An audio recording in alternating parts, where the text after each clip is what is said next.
Daytona delivered its usual brand of unpredictability, but we now return to one of the more typical 1.5 milers tonight. Yet, while Las Vegas Motor Speedway might be brushed off as another cookie cutter, we must not forget that its steep banking will mean high speeds, and high speeds means wrecks will not be small. The danger still lurks as we get ready to watch Round 9 of the PRL NASCAR Truck Series, and you'll see it all live here on the Global SimRacing Channel. Hi, I'm Joe Peak, and with me in the booth is Adam Lindgren.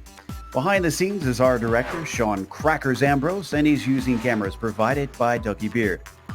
We haven't seen this circuit show up on our channel in a while, so why don't we briefly take a moment to look at it closer and familiarize our viewers. Hello, I'm James Grahula with the Global SimRacing Channel. I'm going to take you for a lap in the trucks around Las Vegas Motor Speedway. Coming for your qualifying lap, the trucks have a lot of grip depending on what type of weather we're having. Look to have trucks going wide open in qualifying. Right there on the bottom, you want to run the shortest line around the track when you still have the grip. On here to the Nellis straightaway, we head into turn 3. Turn 3 is going to be a little bit tighter than 1 and 2. Your qualifying lap, you're going to want to head down all the way to the apron to get the shortest line. That apron is an option during the race. Look for some drivers to take advantage of that. As the run goes on, look for trucks to start venturing out to the higher lanes as the track becomes more rubbered. This is a progressive banking track, so you're going to see drivers heading up there to get the higher banking and hopefully find some more grip up there. Alright, let's look at a pit stop. Right in the middle of 3 and 4, you're going to want to start slowing down and getting on the brakes. Now the pit road has been changed here in the last couple years. It's not as tight as it used to be, but still pretty tricky. And there is your lap around the virtual Las Vegas Motor Speedway.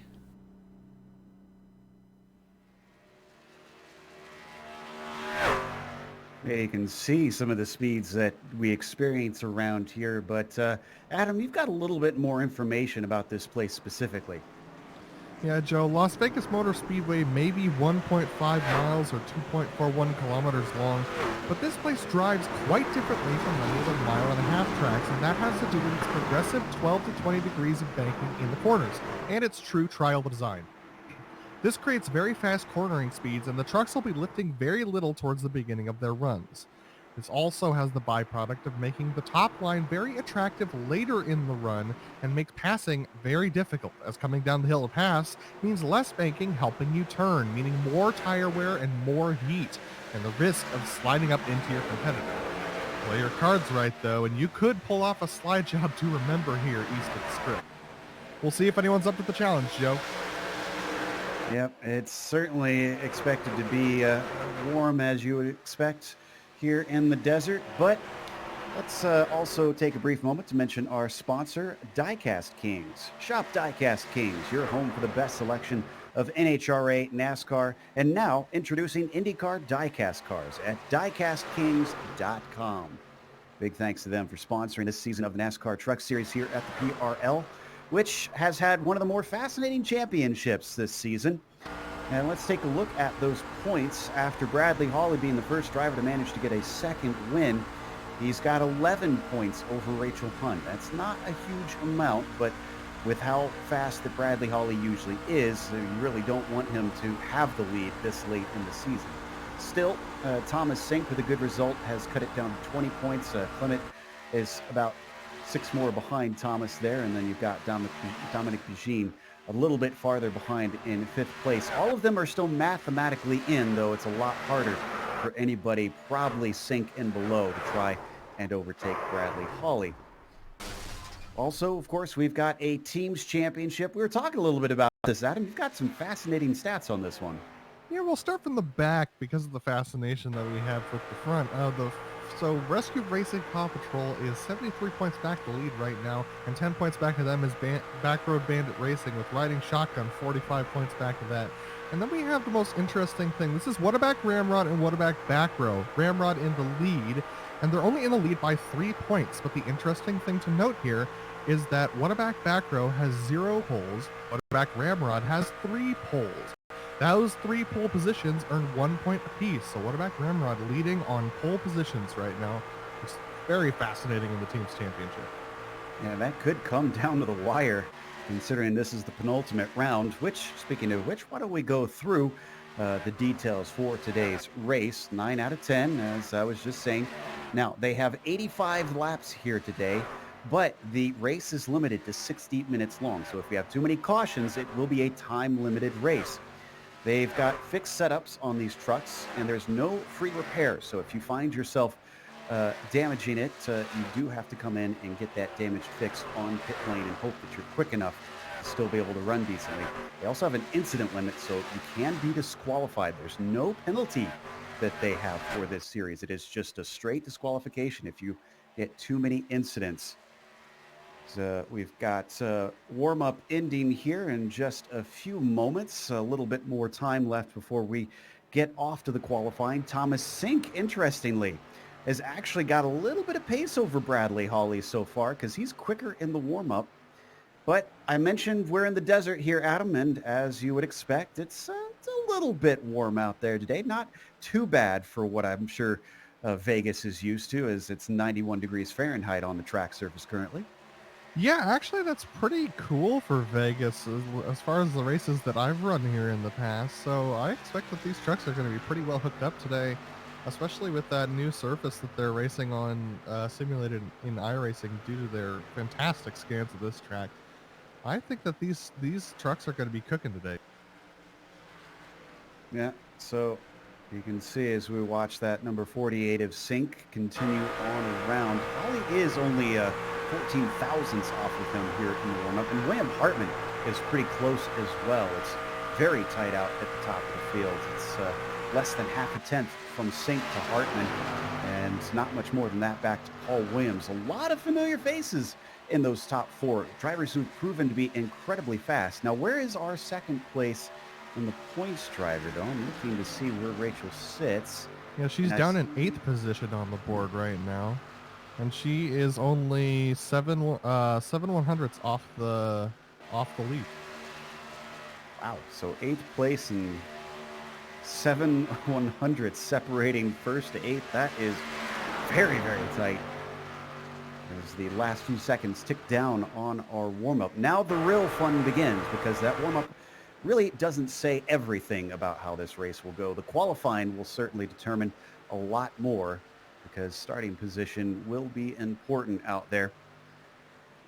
Yeah, Joe, to be honest, it's really surprising to see how close the times are. 3/10 covers the entire field right now in practice.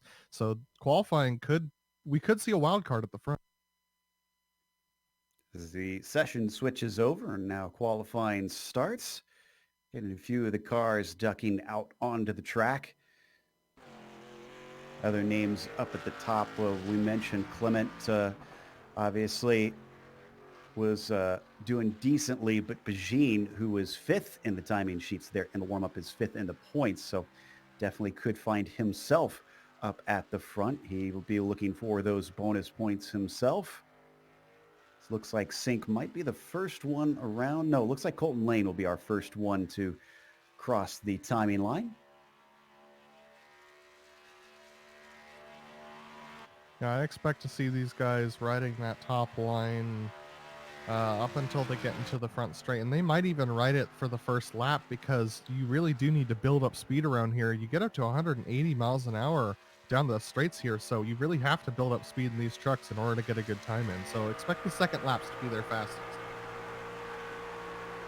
And Colton Lane's not riding that high line right now. As we watch from on board him, he comes to the line for his first timed lap. Let's see what kind of marker he's going to set for everybody else. It's a 31.4.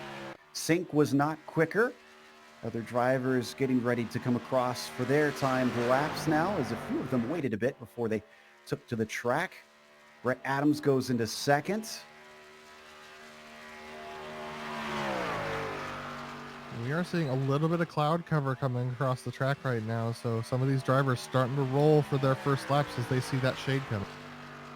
And one of our drivers for our top 5 teams, Daniel Knight for riding shotgun, who actually just brushed the wall, was 3rd fastest that time. Brett Adams on his 2nd lap goes a little bit quicker, but not quick enough to catch Thomas Sink, who is currently our pole sitter. Yeah, Jeff Harrison coming across the line. He got a 31.4, and that's going to put him in the 7th position right now as Tristan Callahan comes across with a 31.3. That's good enough for 6th, just underneath Jeff. So that bumps Jared Mogart to 7th as well. So everyone's starting to put their times in now. Yeah, Bajine's 2nd lap, a little bit quicker, but he's still in 5th as we watch Hotham. Hotham goes marginally faster and jumps up to 7th with that lap. Harrison from 11th to 8th as well with that 31.311. What about Callahan on his 2nd lap?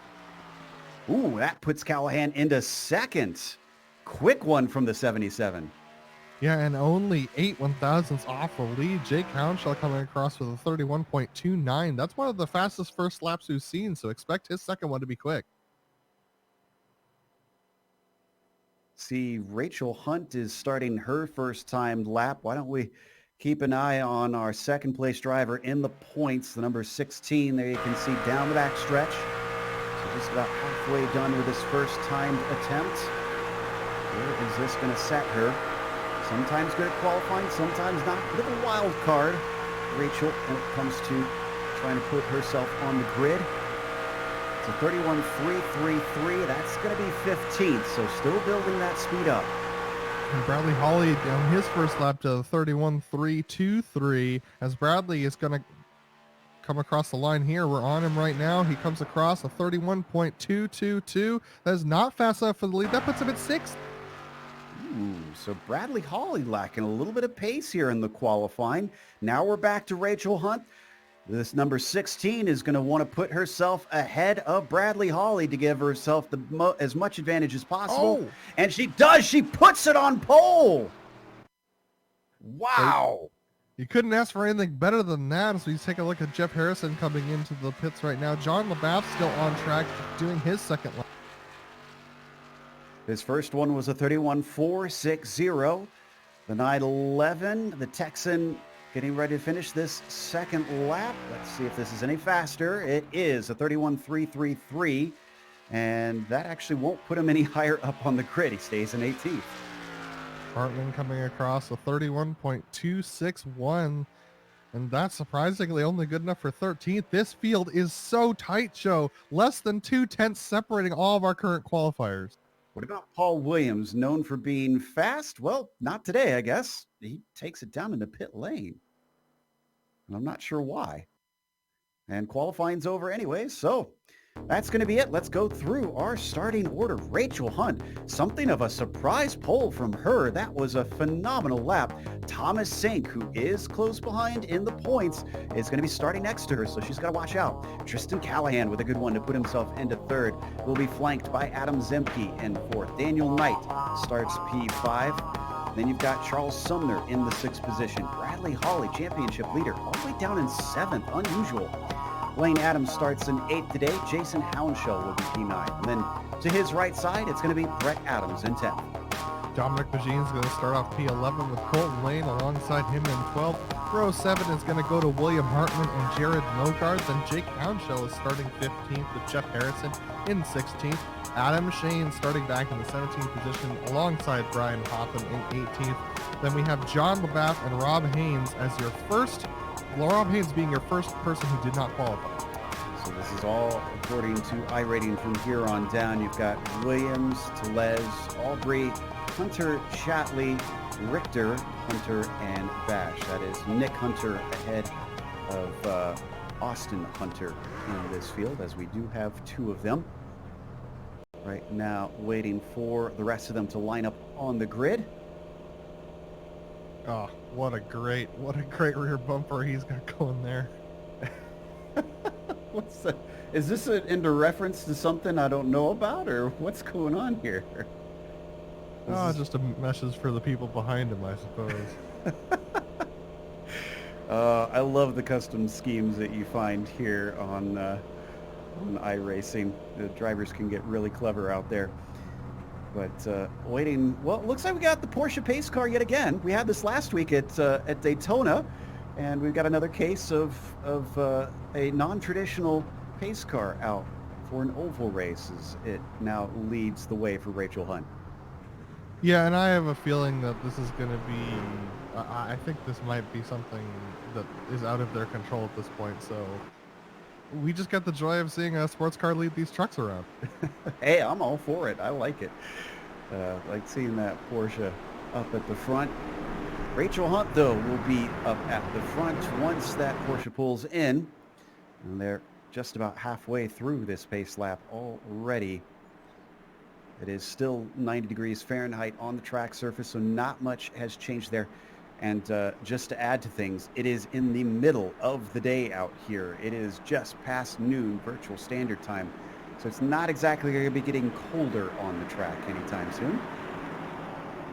No, but surprisingly did get 1 degree colder since we had these trucks not driving around the track. So expect that temperature to come back up by a couple degrees at least by the time we get to the like 5th or 6th lap of this race. Nice and pretty, very organized out there behind Rachel and Thomas as they now have the pace car off. Rachel has control, giving a little bit of a wait. Not going quite yet. Green flag is out. She gets it going, but it looks like everybody's going to be about even as Thomas actually is slightly ahead coming down to turn 1. Not enough that it's really going to be that much of a worry. Still a lot of side-by-side racing in the field behind as they all start to get it sorted out and get their speed up to the maximum. Now, it was Charles Sumner who was looking to the outside of Adam Zenke, but he has to fall behind because Bradley Hawley is now too wide with Daniel Knight for that 4th position, but that lead's still too wide between Thomas Sink and Rachel Hunt. Neither of them willing to give an inch, and Thomas getting quite close to the door. We already have a spinner into the pit lane. Goes to 77. That is Tristan Callahan. He manages to keep it in the grass, so he's not going to get any sort of speeding penalty here, but he goes all the way back down to the end of the field. The car was looking very loose. Not sure if he got help, but we'll go back to it later. Meanwhile, top 2 stretching away. Sink is now your leader. Rachel Hunt falls in behind him. It's a battle for 3rd between Hawley and Knight. Yeah, and looks like Hawley's going to really power it out through that bottom lane and get past Knight. Knight's stuck on the high side right now, which is the longer way around. Even though it has more banking, it's not enough to get him past. But Rachel Hunt is not done with Thomas Sink. She's still chasing him down that back straight, but with Bradley Hawley, her chance competitor, right behind her, this is not how she wanted the race to start. Yeah, and consider that was from 7th on the grid to 3rd in 3 laps for Bradley Hawley. Let's see if he can start to run that number 16 down. Behind him, a lot of action as Daniel Knight is continuing to fall backwards. Jason Hounshell underneath him now, and it looks like Dominic Begin is going to be able to snatch a position from him. It's possible Daniel might be thinking about the long term. Ooh, that was Blaine Adams getting into the outside wall a little bit behind Daniel Knight on that high side in that blue truck. And if Daniel Knight's thinking about the long term, he can't hit the wall like that. Daniel into the high side wall. That was a hard slap for the number 17. You can see how slow that's made him down the backstretch as more cars stream by. A little bit of side-by-side in front of him still in that group he was with briefly. Blaine Adams, Jake Hounshell below him, and they've got Brett Adams and Harrison as well, side-by-side. Yeah, these are the last 2 side-by-side battles, and their teammates going through there as we're going to go back to the lead. Thomas Sink still out with a significant lead over, well, not that significant over Rachel Hunt, but Rachel's got Bradley Hawley breathing down the neck now. Those top 3 have been separated by a little bit back to Charles Sumner, who's trying to claw his way back up to them with Adam Zemke behind. Yeah, I think Hawley has been gaining bit by bit on that 16, but it doesn't look like he's in any sort of hurry. So right on board with Hunt now, looking backwards, mostly single file, and much of the front of the field. In fact, the little battle we had up at the front is gone back to a single row. It was Jason Hounshell, who now falls to 9th. Yeah, Jason Hounshell has fallen back. He was stuck on the high side as well, and it looks like he's fallen down back into the bottom lane. But now Jake Hounshell is going to get to the inside of Colton Lane. for that 10th position. These two battling side by side as they go into one. Jake on that low line. Looks like he might have it done. Drifting up almost into the wall. Colton Lane has to eventually give it up. He ducks down low to keep the 33 of Adams from managing to get a nose in. Very close racing here in this little pack, going from probably about 9th to 15th here. Bradley Holly going for a move on Rachel Hunt up at the front of the pack. Bradley to the low side, Rachel to the high side. Rachel still trying to stick with it here on that high side, but as the corner unloads, it's going to launch her towards that outside wall, but she manages to maintain control of that truck and gets a really good launch off the corner. That's going to allow her to maintain that position for a moment, but let's see Bradley fighting on the inside on that white line as they exit 3 and 4. He's going to be able to clear. He's by, but he doesn't quite have the momentum that Rachel does. She comes back at him, has a slight overlap, but now it's gone away. As you can see, he slots back up in front. And we've still got a lot of battling behind this group. Back to Blaine Adams in 13th. He is 2 by 2 here with both Harrison and Brett Adams. Oh, and almost contact between Blaine and Jeff. Yeah, Jake Houndshell's actually been trying to block off both of these lanes and keep him bundled up behind him, and it's been working pretty well. Look how tight this group is right behind Jake in that 9th position. They're all battling for 9th on back to about 16th position. So all these guys very tight as now they get single file, and that's going to string out Jason Houndshell on the high. Looks like the 911 in there, the car of John LaBath, was trying to go up high and almost looked like a bit of a shove for the 49 Jason Houndshell. Having to get out of it on the high side to keep from getting hit. So it's going to be Colton Layden leading this pack up in 10th. He's being chased by Harrison. That's the number 11 machine. Then you've got Brett Adams in the number 23. The battles start up again behind them. John LaBath trying to sort it out with Jason Houndshell and Rob Haynes, along with Blaine Adams and Paul Williams. John LaBath really stuck in the middle of almost 3 wide action as he cuts down ahead of, I believe that is Rob Haynes. Yes, Rob Haynes in front of him, but Jason Houndshell, Paul Williams, and Blaine Adams chasing him behind, but they start to spring out again and get single file. This has been some intense racing considering we're only into 12 laps of the event. Drivers jockeying quite a lot to try and get themselves to where they feel comfortable, ducking down to the inside. That's the blue machine of Blaine Adams. You see his truck down below the number 7 of Paul Williams. Seeing if he can get this done in 3 and 4. This is going to be for 16th place, and he's not quite there yet. Yeah, nobody's really content riding where they are right now, except for the leaders who seem to be doing just fine doing that. But these guys in the midfield seem to be struggling a little bit. Paul Williams taking a very wide line around the track. I think he's trying to get the position to the 33, but he's not going to be able to do it, just carrying too much speed down that backstretch. Look how high he goes into this corner. Now it looks like it's done. So Jason Blaine Adams there. And the blue truck in front of us is going to move himself into 16th. Got some action in 5th. Yeah, this is between Adam Zemke, Dominic Pagine, and William Hartman. William Hartman's been pressuring Pagine for the last couple of laps, and this has pushed them up to Adam Zemke ahead of them. And Zemke's actually starting to catch Charles Sumner a little bit. So as these guys start to bunch up because of the pressure William Hartman's putting on, it's going to force Dominic Pagine to try and make a move, most likely, on Zemke. All green so far, so at what point do we see those tires start to give way, especially with the speeds these trucks are running at? Ooh, bit of a drift up to the high side. Pagine looked like that truck washed out. Yeah, I think he was trying to get a good entry into the corner behind Zemke. That just didn't work out for him, and that allowed William Hartman to look to the inside. But look at this. Hartman's still there, but Pagine squeezing him through the corner. Hartman trying to keep it off of Pagine. Man, this is tight racing, Joe. Some real trust between those two as we're now on board the green truck of Dominic Pagine. Hartman's going to try and get a nose in. No, he's not. He's going to come back to the racing line. That's directly in front of Jared Mogard. Mogard taking to the high side in his double aught, seeing if he could use the momentum off that banking. So far, so good as he starts to gain down the backstretch. What about the entry to 3, though? Sticks with it. A lot of speed for this green and white truck.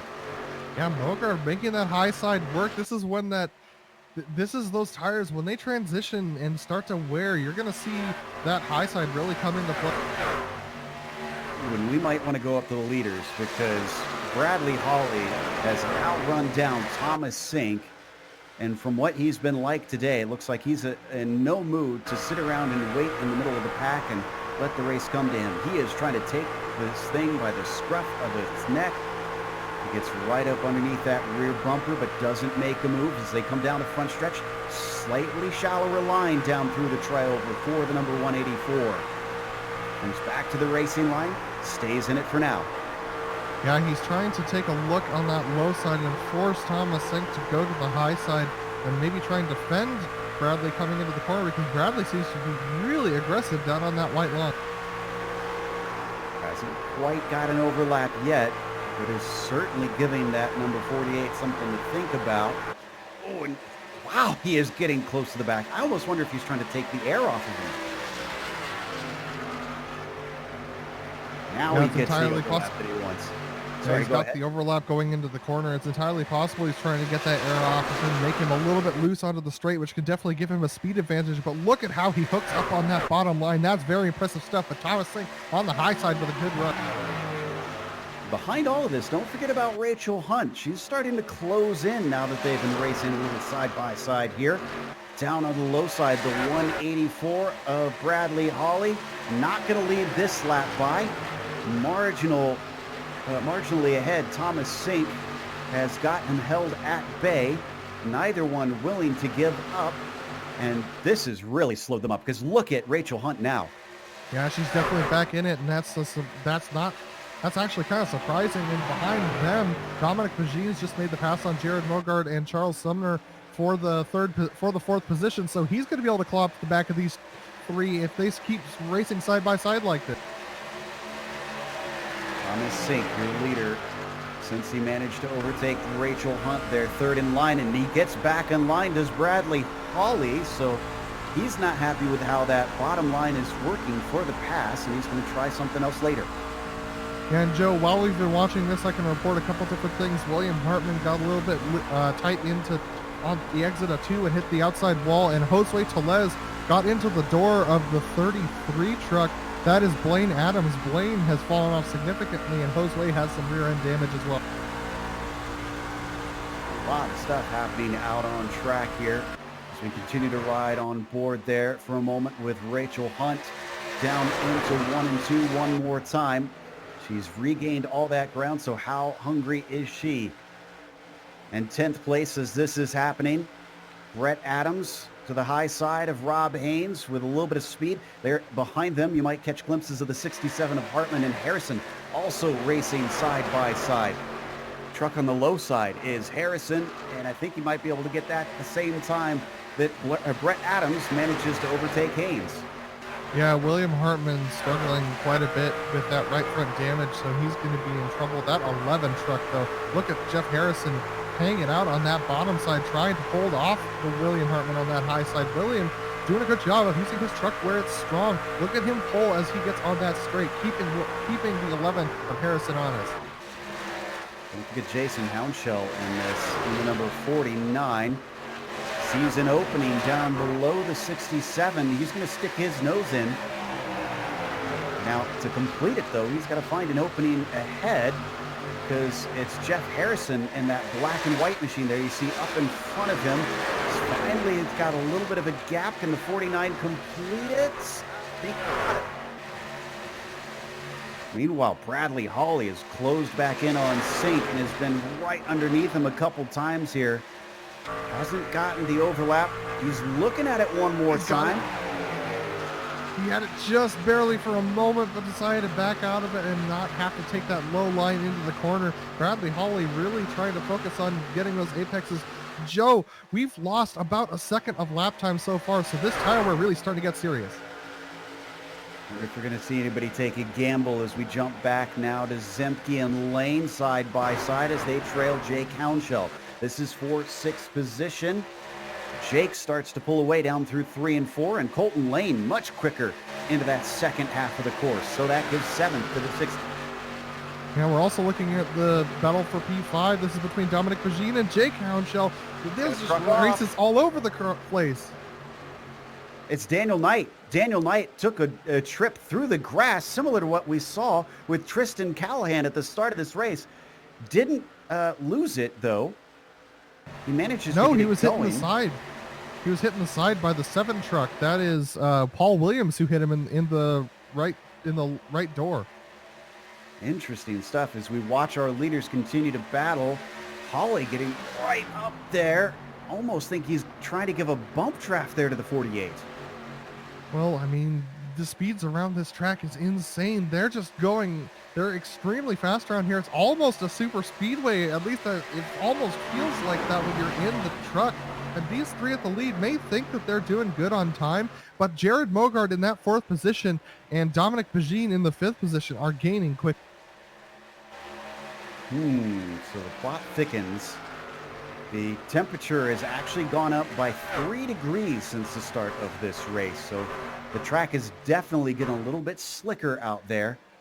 Oh, and we have another truck around. This is Charles Sumner in the 98. He got spun around a little bit. He's still continuing to go forward. We're going to stay green here. Let's take a look at the replay on this one. It's amazing he caught this. He was tipped by Brett Adams into the corner. That's the number 23, you see. The 98 catching it, getting a bump from the 49 a second time there, and still going. Oh, well, we're going to watch Sumner's hands as he works this truck around. Here we go into the corner, and he just holds it straight, basically. It puts the power down, just trying to save it there. Amazing stuff. I was expecting those hands to be flying, but that looked incredibly calm for what looked like a scary moment. Meanwhile, as we come back live, Sumner does have a little damage on the rear spoiler. Yeah, he's definitely going to be carrying that damage with him significantly. And there's just this gaggle now. And up front, Holly continues to apply a lot of pressure. And you mentioned it, Mogard's continuing to cut this down. It's 0.5 of a second now between himself and Hunt. He is a coming. Yeah, these trucks have lost significant amounts of speed. They're really bogged down through the corners. 4th gear is really unhappy right now. They're down into the 5,000, 6,000 RPM range, and this is really making them struggle through these corners. And that's actually what's holding them up significantly right now. I wonder if we're going to get anybody take a risk and try to come in a pit, but gosh, it's been so frantic. The risk of a yellow seems pretty great. Yeah, but no one's done it so far, and everyone, we've had significant wrecks. We've had 4 or 5, but no one has managed to make it really be a problem. But look at this, Mogard is on the back of these guys. Can we get a lap comparison between Mogard and Sink? Because it's down to 0.3 of a second now. He's chopping it out in huge chunks at this point, and we're riding on board, watching him continue to climb. Just behind him, by the way, Pagine and Jake Hounshell doing a little bit side-by-side battling for 5th as well. Look at that, Joe. 0.2, 1/10, 1/10. An off lap, and then another 0.2. Mogard is smoking towards these guys. And in oval terms, that is big chunks that he is chipping away at the leaders. And he is there now at this point. He is only 2 car lengths back from Rachel Hunt. Yeah, and behind them, we got Jake Hounshell and Dominic Pagine, who are going to be up there on the back of this as well. This is going to be a 6-car train fairly shortly. Jake managed to get the pass done. He's in a P5 ahead of Pagine now. Around onto the front stretch. Into lap 34. Still nobody taking into pit lane. Oh, and a dive to the inside from Bradley Holly. He manages to get the apex away from the 48 of Thomas Sink, but he doesn't get the speed off the corner. Could he maybe put himself under threat from Rachel Hunt? If he does that again, I wonder if she's going to be able to maybe get to his high side and challenge him. Yeah, this is definitely something that Bradley is trying to look at. Wow, he dives way down low this time. He's going to get to the low side, to the door of Thomas Sink. He's going to try and make the pass here in one. He's going to send it. I think he's got it. A little bit of momentum coming back, but by this point he covers off the line, maybe an over-under there from the 48 of Sink, and nothing doing. What a pass from Bradley Hawley to take the lead away, and we got another one coming because the double out of Mogard is up on the high side of Hunt. Look at him power off the corner. He took away that exit from Hunt, and that allows him to pass his way up to third position. Now he's going to look to the low side on Thomas Sink. He's going to go for more. His pace, his speed is there. His tires are not as worn as these leaders, and he's making the most of it. I'm gonna be honest, I feel like Jared can really put the truck wherever he wants. Is a little bit of a brush to the wall from the 48. This is very impressive stuff. Two different strategies being shown here. Thomas Sink has been out front all day, and look at Jared Morgard. He's washing up a little bit high. That's going to squeeze Thomas Sink up towards the wall. Thomas barely able to keep it off the wall. Jared Morgard still able to keep pace on the bottom side. Almost thought that was going to be our caution. Here comes Jake Hounshell. He already gets past Rachel Hunt, as they like to call them, comers and goers. And right now, it looks like our top three are the goers, as both Sink and Hounshell are the ones coming through. And it looks like we've had our first pit. I think we noticed the same thing there. Yeah, I think he's our first regular. Though. No, it's not. He's out. So not sure what happened to Jeff. We'll try and investigate that a little bit. Down in 8th place, we're on board here with Zemke chasing Colton Lane for that spot. Once again, different lines. Look at this lane right in the middle as Zemke is still hugging that white line. Oh, and Brett Adams has had significant problems right behind these guys. Brett Adams just hit the wall really hard, and he's very slow on track right now. Take a look at the replay. The number 23 is, we got a taker in pit lane just as this is happening. Let's stay on this replay, but Adam Zemke is, and there's the smash.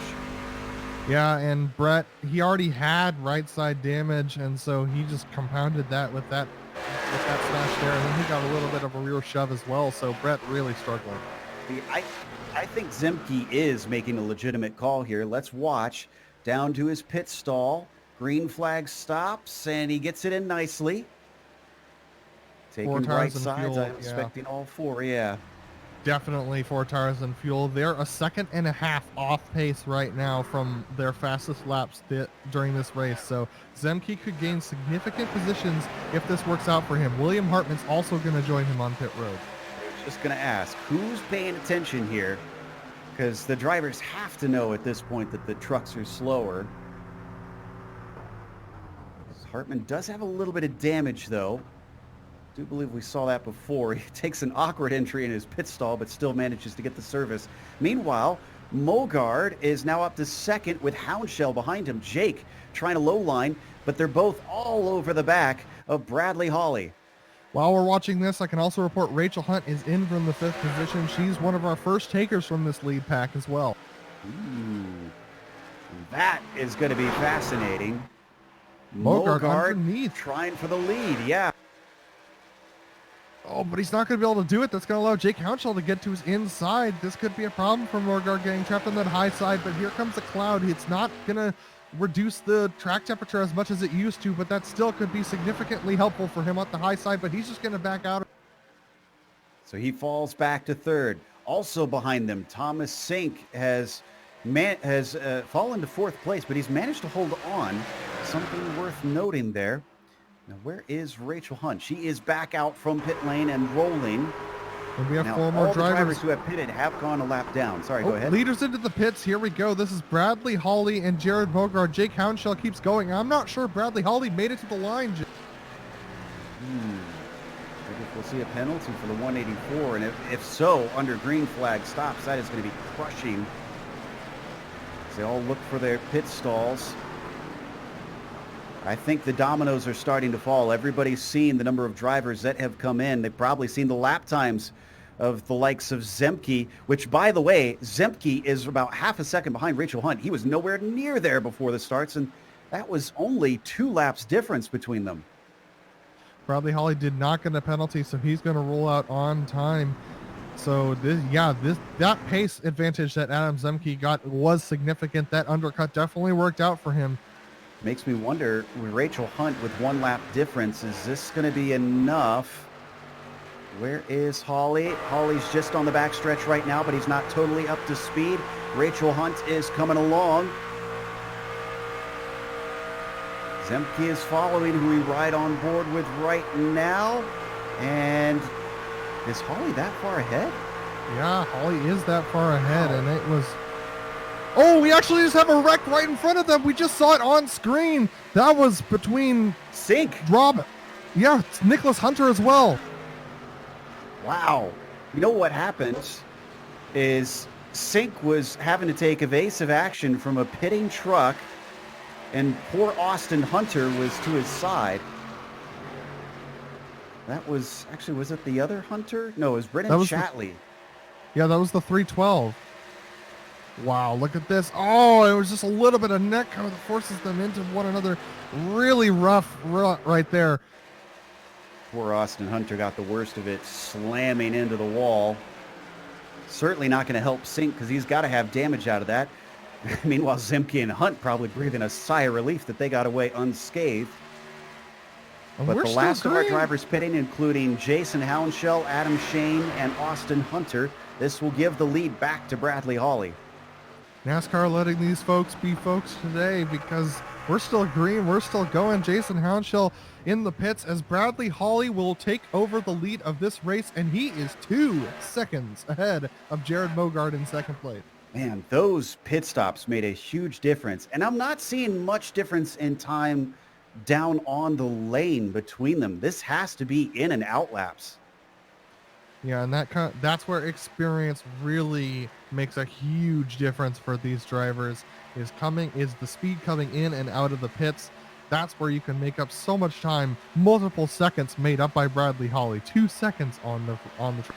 So who are big winners and losers? I'd definitely say that Holly and Mogard, with the gap they pulled on the others, were winners in this one. Zemke, with his early call, definitely found himself helped by that. But I look at Dominic Bajin. He fell all the way to 7th in that. Sink, I don't know if you'd call him a loser necessarily, but he lost 1 position and certainly got a little bit of damage with some trouble out on track. Yeah, Rachel Hunt has moved her way back up to 3rd position after falling to 5th place before the pit stops. And that's just due to her getting offline at the end of that. But her coming in early has actually helped her regain some time on those leaders. But, man, the pit stops really shook everything up here. Looking at 12th place, we've got Jake Hounshell in there with Tristan Callahan. And then they've got a string of trucks behind that if they start fighting side by side, this is going to get a little bit messier. Jason Hounshell's there, Brett Adams, and Charles Sumner. Yeah, I expect things to be a little bit calm for a couple of laps here as these tires are fast and as they really do grip in a very specific line through this track. So don't expect anyone to make any super diving moves. As I say that, here we go. That's Paul Williams up high, that Jake Hounshell manages to go below, and Tristan Callahan manages to get by as well. What is going on with Williams? Is he saving his tires to the end? That might be a strategy he's doing. Either that or something's wrong with his truck. He does have a little bit of damage on the front, it looks like. Just very, very minor. Wonder if it's maybe slowing his straight line speed? But what that's done is that's bottled up quite a few trucks behind Charles Sumner. We have Jake Hounshell, Brett Adams, who are right up behind him right now. Charles Sumner with some rear end damage. Let's go back to P4. Zemke now has Thomas Sink right underneath him. And this might be the downside to Zemke pitting a few laps before everybody else. Those tires might be going away a little bit quicker. Zemke in that 48 has some momentum off of turn 2. Is he going to get his nose in? He's going to look for it, and he's not going to get a fight out of Zemke, who's just going to let him through. I think that's the right play for Zemke. Just preserve tire life and just make sure to live to fight another day. You saw how slow we got towards the end of that run, and he's probably thinking about that too. He knows that he might have the possibility of having an advantage if he just saves his stuff and let these hard chargers go ahead. We are well past halfway at this point, and still not a single caution, though we have had at least one retirement and a few drivers into the wall or off track. We're checking back in on Hartman now, though, in a nice little fight down the back stretch. This is for 9th place. Hartman also dealing with some damage that we saw earlier, and it looks like that was not able to be fixed in the pit stops. No, he didn't have enough time to get most of that fixed. He got the right rear damage fixed, or that right front damage is just a little bit too significant, but he's been catching Colton Lane for the last couple laps. Look at that. He's just riding in Colton Lane's footsteps right up there in that second lane up there, and he's just trying to follow him off the corner. Lane looking a little tight. Well, right now, Lane is the first lane, but unfortunately, with the 67 breathing down his neck, he's going to have to hold his lane as steady as possible.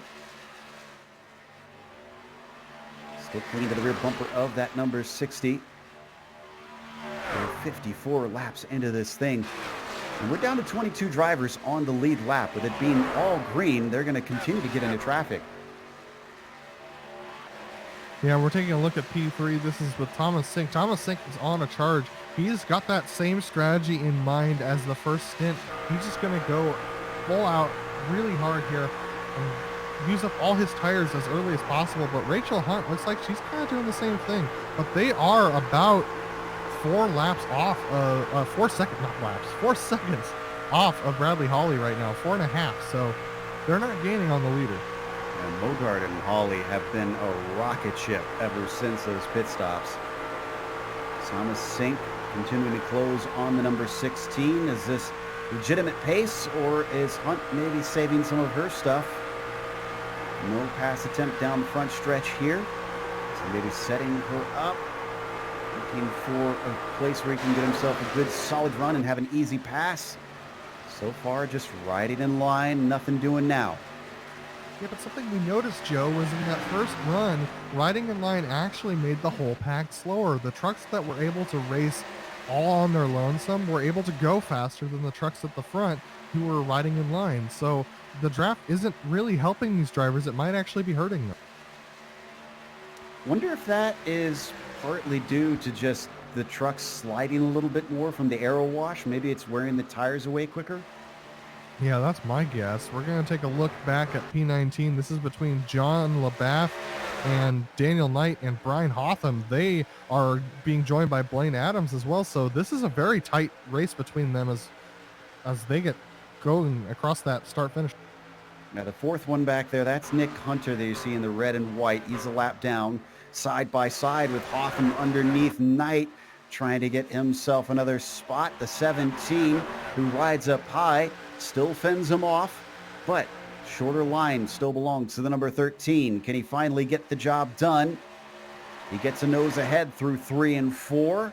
He's got to carry the speed off the corner though, and that's proven to be difficult for most of our drivers. Another one coming in here along with Nick Hunter. This is Brennan Shatley, also not for position. Yeah, this is just a big gaggle of lapped cars, and they have Bradley Hawley coming up only 1 second behind them. So this is going to be a 3-lap spread for all of these drivers battling one another. Watching from Bradley Hawley now. Exactly what he doesn't want to see. A whole bunch of trucks fighting as he's got to lap them. And he really can't stay patient because Jared Mogard is a little over a second behind.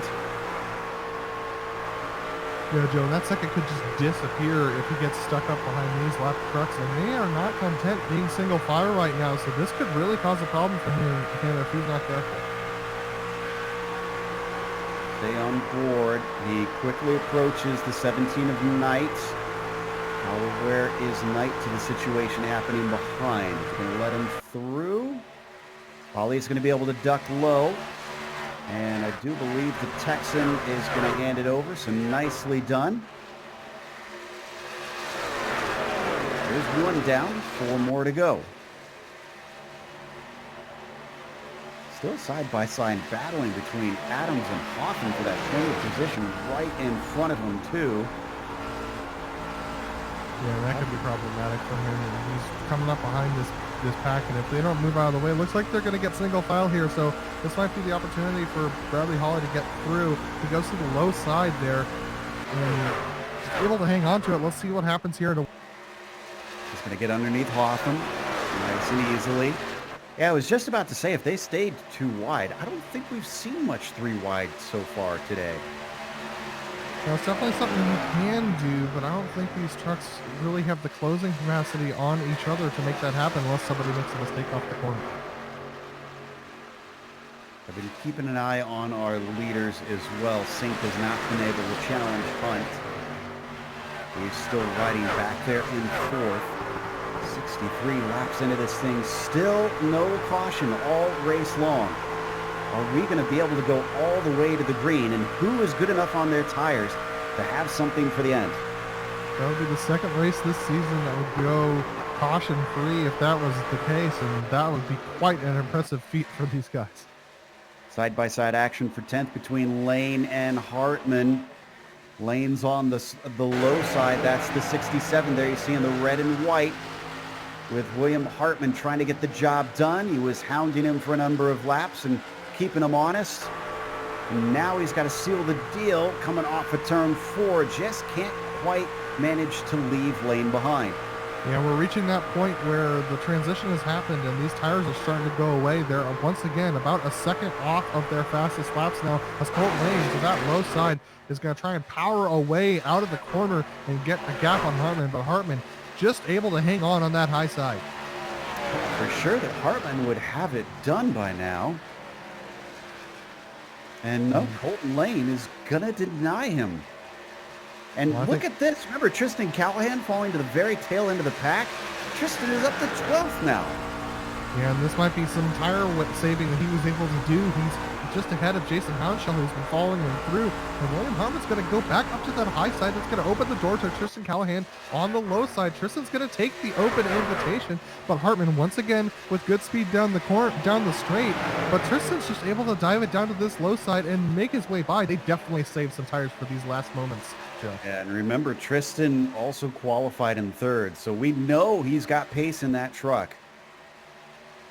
Poor Hartman is just falling backwards because Jason Hounshell, to his inside very quickly is going to demote him yet one more.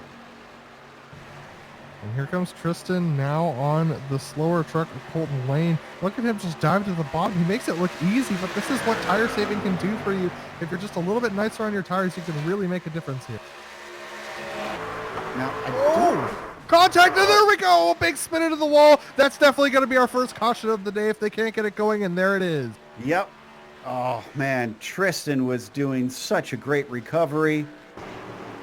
Let's take a look at the replay. I think he just drifted up into him. We're watching Holly catch the pace car right now. Yeah, this is going to be real troublesome for Bradley Holly because his gap is now gone and Jared Mogard was very quick. We're going to take a look at this replay. That's Lane in the dark truck. The yellow machine is Callahan. And watch out for Jason Hounshell. Hounshell gets caught up in this as well. I think Tristan just thought he was going to be clear and went up the hill a little bit more than the double aught thought he was going to, and man, poor Hounshell and Hartman just able to sneak by. Holy smoke. Oh, great avoidance. Great heads up by Hartman. Hounshell, unfortunately, is in pit lane now. We're going to watch from Hartman's perspective. Yeah, I mean, I'm pretty sure he made some contact, but oh my goodness, that is close. It all happened so incredibly quick for the Michigander. And I can confirm there was no contact between those cars or those trucks. Leaders pitting. Everybody pitting. Nobody's going to risk leaving it out, it looks like.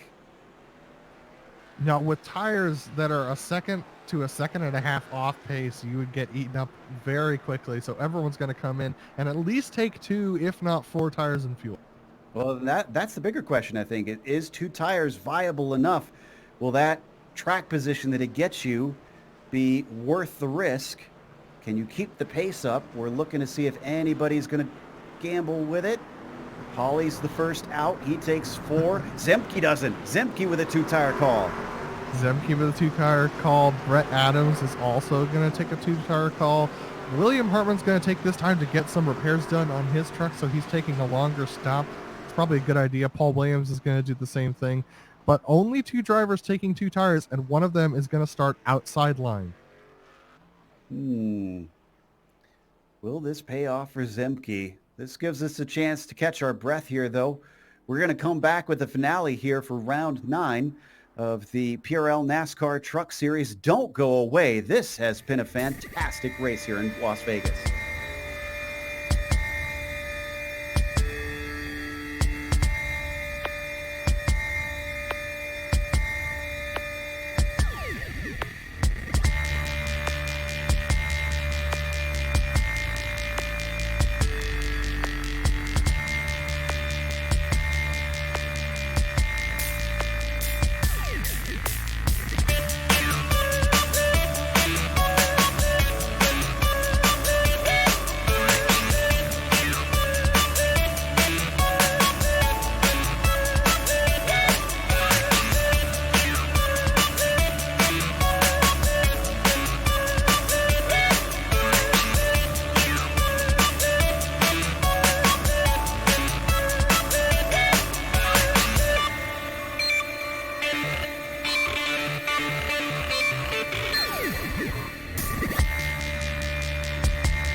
Welcome back to Las Vegas Motor Speedway. We're going to be restarting on lap 72 out of 85 with only 1 caution so far. The top of the field is going to have Holly leading the way. Zemke with a 2-tire stop is taking a risk. Mogart is in there in 3rd. Hunt 4th.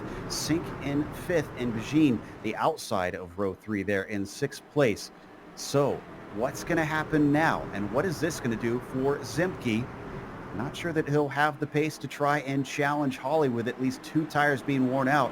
And also, how is the truck going to handle? Will this loosen it up too much for him? As they now come around behind that Porsche pace car, Holly's going to be given control. He's leading the championship, and he's going to want to get as many points as he can over Rachel Hunt, who is his closest competitors on those points. There goes the Porsche pace car. Bradley Holly gets on the loud pedal. Zemke trying to give chase. So far, so good, but Mogart, who is inside with a good start, might be able to take this 2nd place away. Everybody getting up to speed slowly with how quick this track is and how tall the gears are. I think Rachel Hunt might even be able to get by Zemke here. Yeah, Rachel Hunt to that low side of Zemke. She's going to be able to get by pretty easily going into 3 and 4. Zemke, those 2 tires not really working out for him. He's not losing too many positions, but he's got a freight train on that bottom side he's going to have to contend with. About 13 laps at speed, so shouldn't see as great a wear on the tires. At this point, it's practically a sprint race to the finish. As Thomas Singh to the low side of Zemke. Then we have another truck on the high side there. That is Dominic Bajin in the 66 truck as he's trying to push Zemke through underneath Thomas Sink. But look at that, Rachel Hunt already gone into the back of Mogard, but Mogard already about 3/10 off of Bradley Hawley. Hawley really on a steam. Yeah, I think even with this caution, it's not going to stop Hawley. He seems to have the pace today.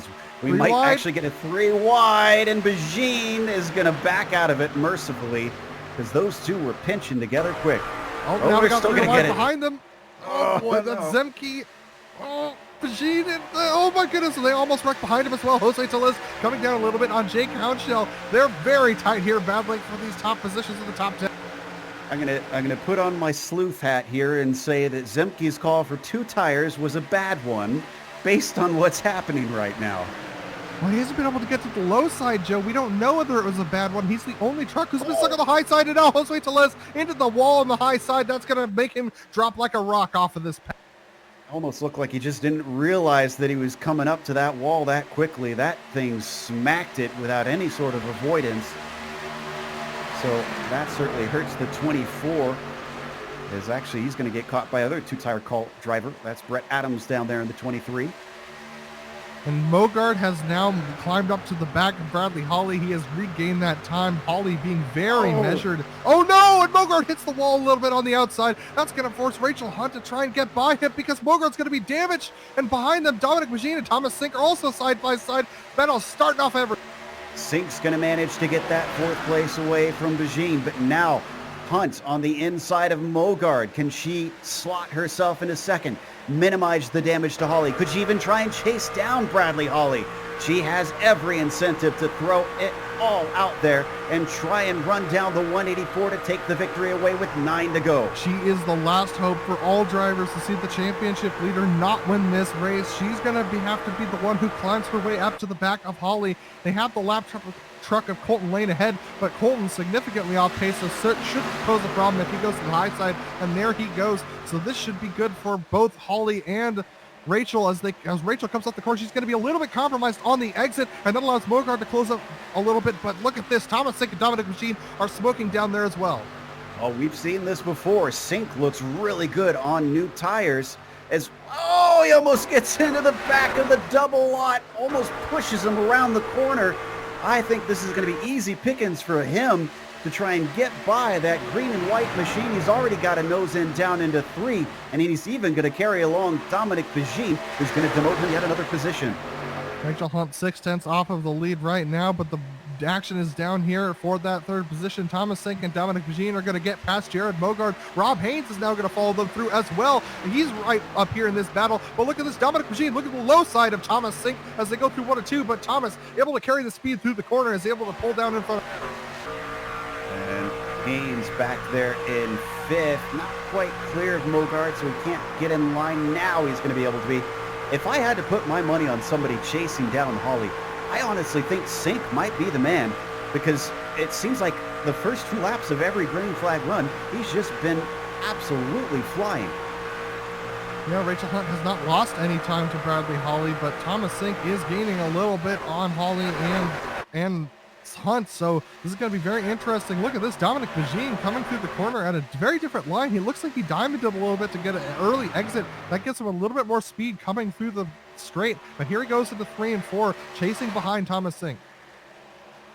If anybody's going to catch Hawley, though, they've got to be doing it soon, because we're down to 5 laps to go, so there really isn't much left for them to try and chop away at that 0.5 of a second lead for the case of Hunt, and 1.4 second lead in the case of Sink. As we got a caution. William Hartman has gone around again, and now we've got significant damage to quite a few trucks. Look at all the smoke. So let's see who got involved on this one. That was the 23 getting into the back of Hartman as they entered 1 that got Hartman very loose, and he went up into the wall. And then Hartman is going to get hit by Williams in the 7. Looks like John LaBaff blew an engine with that blow in the 911. Anybody else get a piece of it?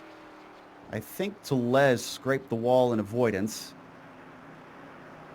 Yeah, so here we go. We're going to take a look at this replay. Here's William Hartman ahead of the 23. The 23 had a really good run, and I think was going to cross underneath Hartman, but Hartman enters the corner looking for that low line, and whammo, up into the high side. Little bit of ghost contact, but I think they were still going to get into one another, it seems. And the 23 here, we're going to watch them on board.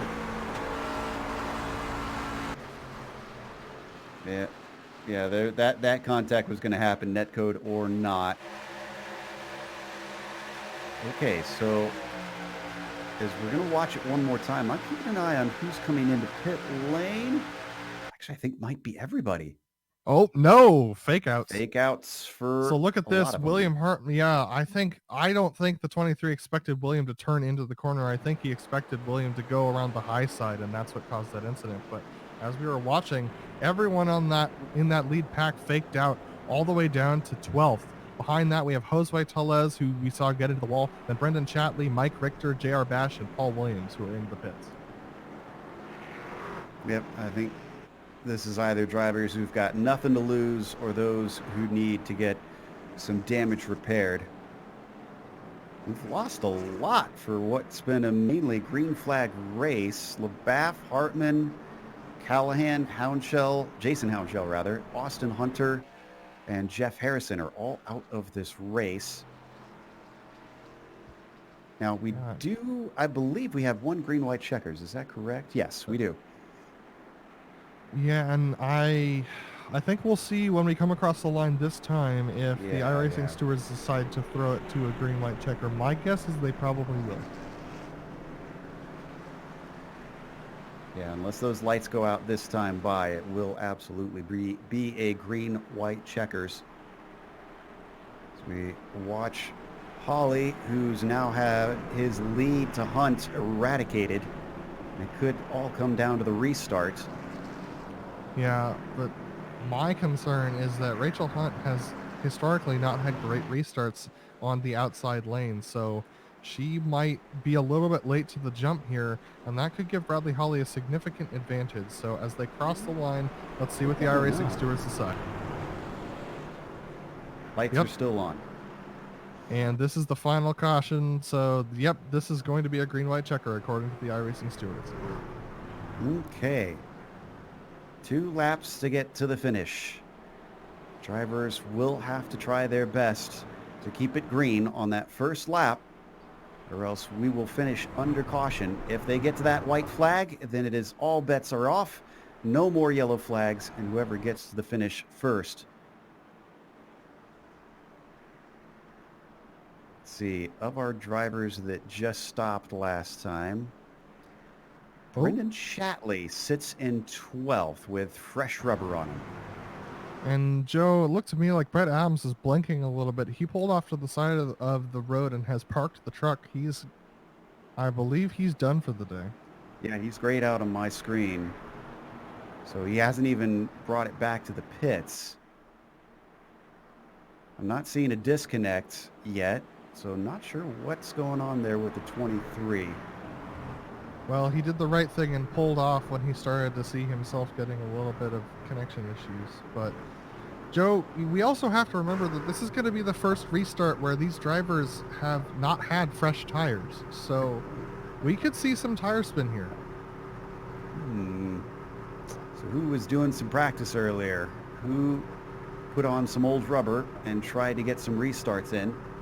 As the lights go out and now we go double file. What will those new tires do for some of our drivers?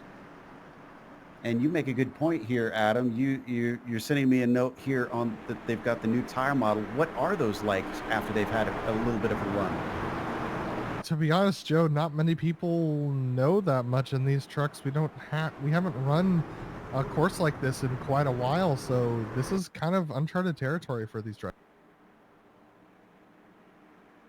And it will take a little bit for those who did pit to get those tires up to temperature, but as we saw, even I think it was about 3 laps difference for Zemke compared to much of the field. That shot him upwards quickly.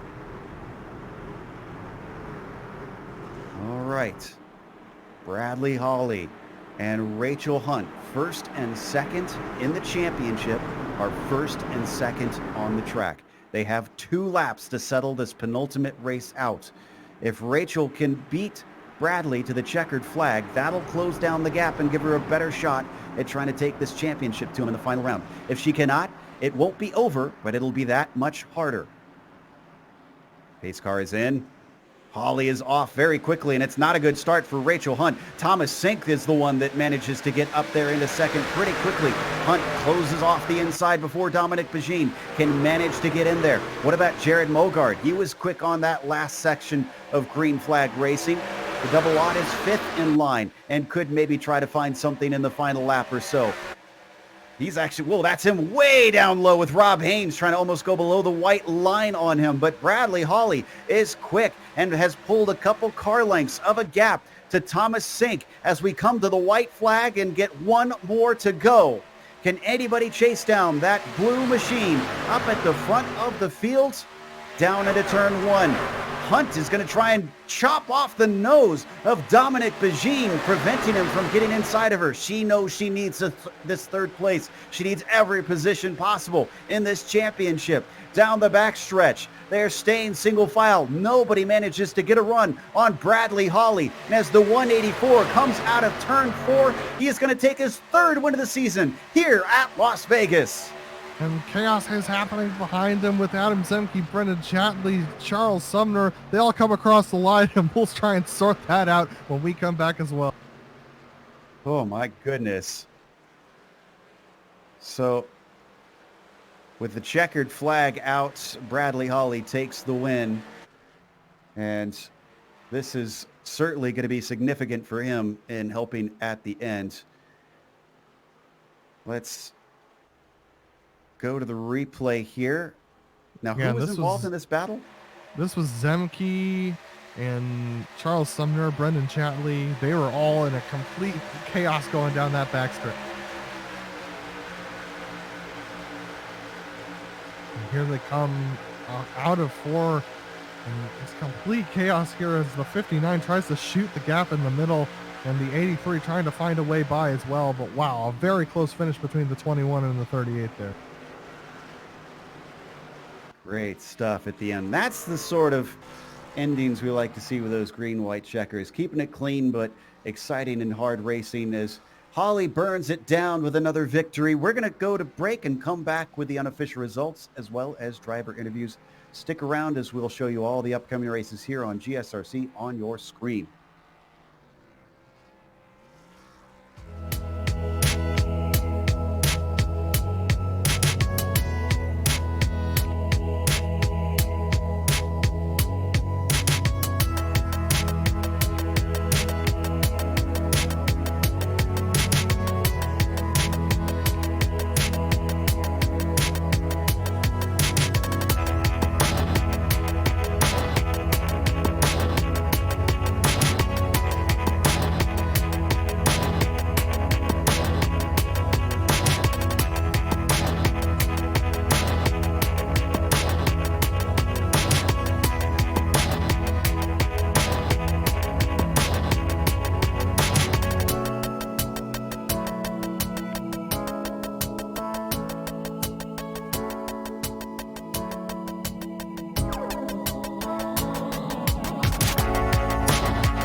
Welcome back to Las Vegas Motor Speedway. Round 9 out of 10 proved to be a fantastic one.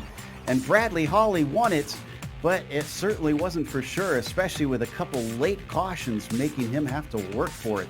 Thomas Sink was the one who wound up coming home in second. He qualified there, but he was a bit up and down throughout the race today. And in the end, a great restart is what got him that P2. Rachel Hunt with the pole, but finishing in third, stretching the gap from her to Bradley Hawley in the points. It's going to make it tougher come the final round next week. Dominic Vagine took fourth place. Then you've got Rob Haynes, didn't qualify, started from 20th and managed to climb up to fifth position. Jake Hounshaw with a P6, with Jared Mogard finishing in seventh. A bit surprising considering how quick he was partway through the race. Adam Zemke was eighth after a two-tire call, didn't quite pay dividends. Ninth went to Charles Sumner, and Brennan Shatley took 10th. 11th is going to be Adam Shane, up 6 positions. And then we have Matthew Aubrey, who was able to gain 11 up to P12. Just fantastic work from him. Following him was Nicholas Hunter, up to P13 as well, with Mike Richter and Jose Tellez also making great gains. Blaine Adams fell a little bit back down to 16th, with JR Bash making some great climbs up to 17th position. And then Daniel Knight's going to come home in 18th, with Brian Hotham and Colton Lane rounding out your top 20. From there, you get to people who had some big problems today. 2 laps down for Brett Adams and some DNFs involved. Williams, LaBaff, Hartman, Hounshaw, Callahan, Hunter, and Harrison out of it today. Bradley Hawley, though, with the victory, going from 7th on the grid up to the win. Let's start with that qualifying, Brad, because we're a bit surprised to see you down in 7th. Did you have an issue, or is this just not a strong track for you on one lap pace? No, I mean, just with how close the field was in qualifying, that if you didn't hit it perfect, you could either start on pole or start in 7th or 8th or So I just wasn't happy with my qualifying, but I made do with it. Now, before the first pit stops, it seemed like both you, Sink, and Hunt were pretty quick at the start, and then suddenly we saw guys like Mogard really just fly forward. Is this a case where you kind of discovered that the tires will go away and you kind of baby them for the payoff later on? Yeah, I was trying to save my tires at the race right off the bat. Just I wanted to catch Rachel and Thomas at that same time, so I probably burnt off my tires a little bit more than I wanted to, but it kind of worked out where I started to really fall off right before the pit stops. So other than that, it was mostly green for much of the race. And at the very end, we had those 2 caution flags. Did those worry you at all in terms of being able to keep everybody behind, or did you feel pretty good about your pace? Honestly, when they came out and I saw how many laps were left to go, I knew that, you could do full throttle for about 20 laps. And I knew once we got back to green with, I think, 15 or 14 to go, it was going to be even harder to pass than it was at the beginning of the race. Interesting. That's something we didn't quite notice. So that certainly changes the picture, because from the outside, we wondered about how it felt from your end.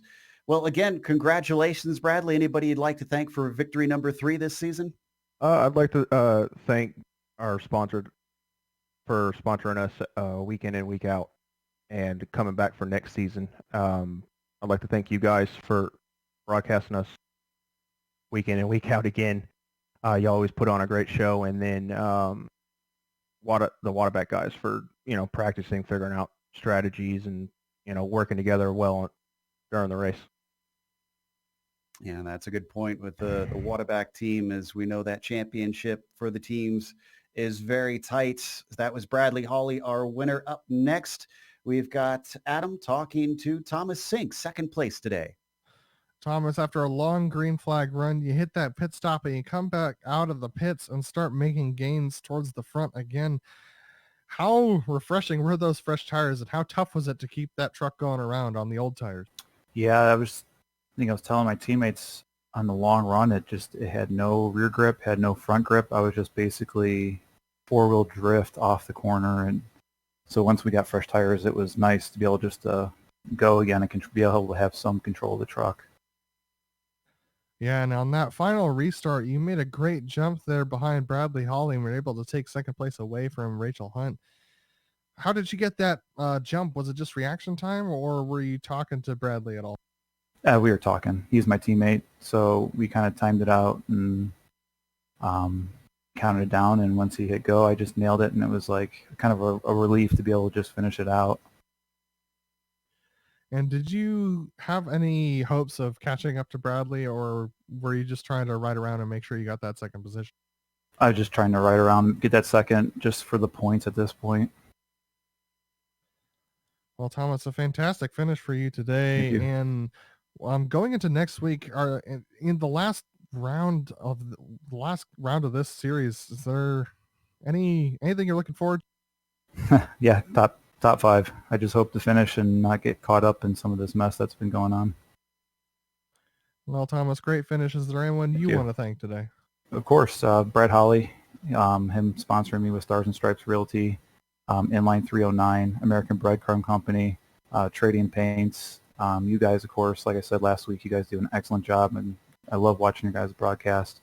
PRL for putting on this stuff, and then DraftKings for sponsoring it. Awesome, Thomas. Well, we look forward to seeing you again next week. That was Thomas Sink, our second place finisher, and Joe Peak has caught up with Rachel Hunt, who came home in third. We've got Rachel Hunt here typing to us. And Rachel, let's start with that qualifying. First of all, I think you made all of us sort of sit up on our seats when suddenly you took the pole. How did that feel to finish that second lap and look over and see the number 1 to your name?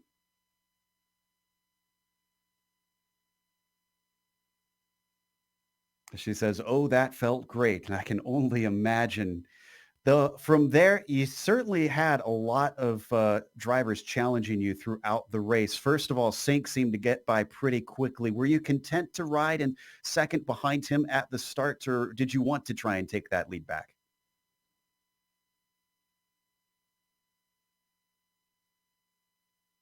And she says that, yes, trying to save my tires. So interesting that she was content to try and just ride behind him.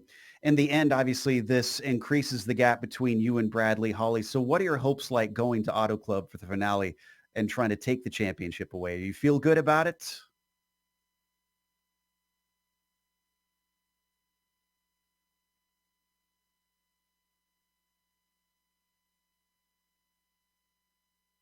She says, there's always a good chance. I like that optimism, to be honest. Rachel, thank you once again for coming and talking to us. We love getting to interview you. She says, as long as I'm up front, we hope to see you up front next week. We usually ask everybody else about sponsors, so we might as well ask you, is there anybody you want to thank before we let you go? Says, thank you guys for everything. PRL. And I think that's it. Oh, she's typing some more. Hold on. And Gen X Racing. So with that, a big thank you from us to Rachel. It's been a blast getting to talk these last few times. She also has given us a big smile here, as I think we're smiling a lot here. We love getting to get an interview in for one of our top drivers this season. That was Rachel Hunt, third place today and still second in the championship. But obviously with a bit of a hill to climb come next round. Let's close it out with a big thank you ourselves once again to the sponsor for the series, Diecast Kings. Check them out at diecastkings.com for your choice of NHRA, NASCAR, and IndyCar diecast cars. Also, thanks to PRL for bringing us back for another season of coverage. And a thank you goes to the companies that provide the software and the hardware for our broadcasts listed here on your screen. Additional thanks go to June Lalonde, who provides our wonderful music. See the screen for how to get a hold of more of her great work. And also thanks to the team today, Sean, Adam, and Dougie. If you'd like to find out more about GSRC, including upcoming races, you can find it at globalsimracingchannel.com, or you can check us out on social media. Our Twitter is at GSR Channel, Facebook is Global Sim Racing Channel, and Instagram is GSRC_Graham. Don't forget to head on over to our YouTube page and hit that big red subscribe button just below the video here so you won't miss a moment here on GSRC. because you definitely don't want to miss the finale for this one. The next race at Auto Club will be Wednesday, February 26th at 8:50 p.m. Eastern. We have upcoming races for other series listed on the screen, so check those out and mark them down on your calendar. But until next time, race clean, race hard. See you on the track.